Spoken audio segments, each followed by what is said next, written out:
meeting between the U.S. and North Korea set to take place at the Winter Games fell apart at the last minute. The State Department announced that Pyongyang suddenly backed out of a planned meeting between Vice President Pence and Kim Yo-jong, the sister of North Korean dictator Kim Jong-un.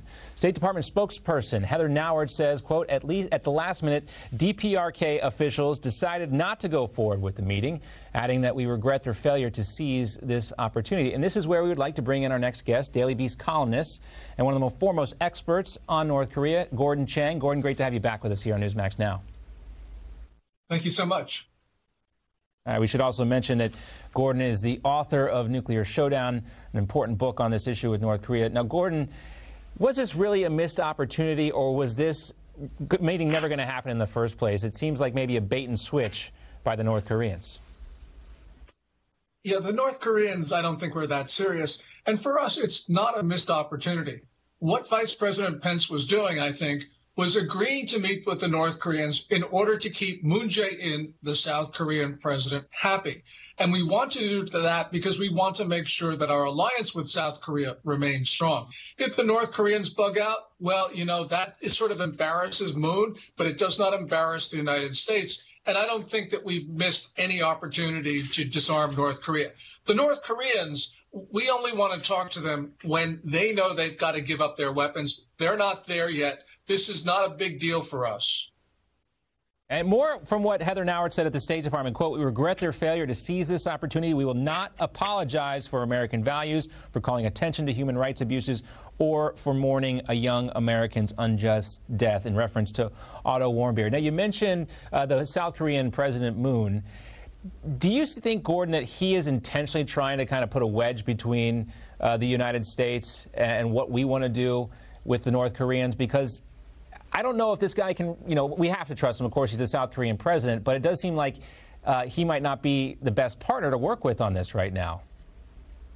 Well, we're not on the same page with Moon, and it'd be very difficult for us to do that because he's a Korean nationalist. He wants a unified Korea, and we want to disarm the North Koreans. And there's a lot of gap between what we want and what he wants. What's important, though, is that we're trying to make sure that the North Koreans don't drive a wedge between the U.S. and South Korea. And so I think that Vice President Pence was showing some flexibility, and he was trying to accommodate President Moon. That was absolutely the right thing to do with regard to this. It didn't go off.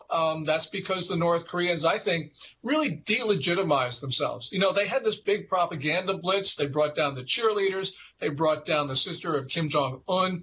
And, you know, they made some points. But when we really start to look at what's happening over the long term, the North Koreans did not help their cause any bit. And that's really important. The longer this continues, the worse North Korea looks.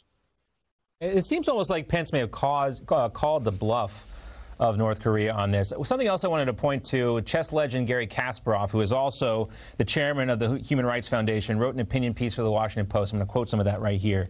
Gordon, quote, if you've been following coverage of the Winter Olympic Games on major international news outlets such as CNN, BBC, and ABC, you might think the Kim Jong-un sister is kind and charming, that North Korean athletes are happy and liberated, or that Pyongyang is suddenly a peaceful, normal government interested in giving up power through diplomacy. They go on to say, don't be fooled, the Olympics has been a PR dream come true for the murderous Kim dictatorship. But Gordon, why do you think so many in the media, especially here, were so taken by this charm offensive from the North Koreans?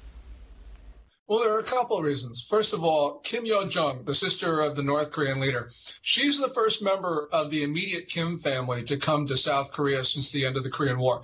That was always going to be news. And of course, because she did that, there was, in fact, a sensation in South Korea. And so, yeah, there was this media blitz, but I think it's pretty short lasting. You know, the one thing that we've seen about North Korean political warfare, when they put their mind to it on a specific event, they can score points, but they can't really carry their narrative over the long term. And one of the reasons is that what Vice President Pence was highlighting, and that is the horrific human rights situation in North Korea. Vice President Pence did a... Ask you as it relates to North Korea and in Hawaii specifically, the last question here. We all remember that false missile threat that threw Hawaii into a panic. A new report says Hawaii is still not ready. How concerned should we be about this with about 30 seconds left, Gordon? Yeah, well, of course we should be concerned. And Hawaii is probably better prepared than many other states. We have a long way to go in terms of civil defense. And so we need to be concerned, every single state, every single territory of the United States, when it comes to civil defense.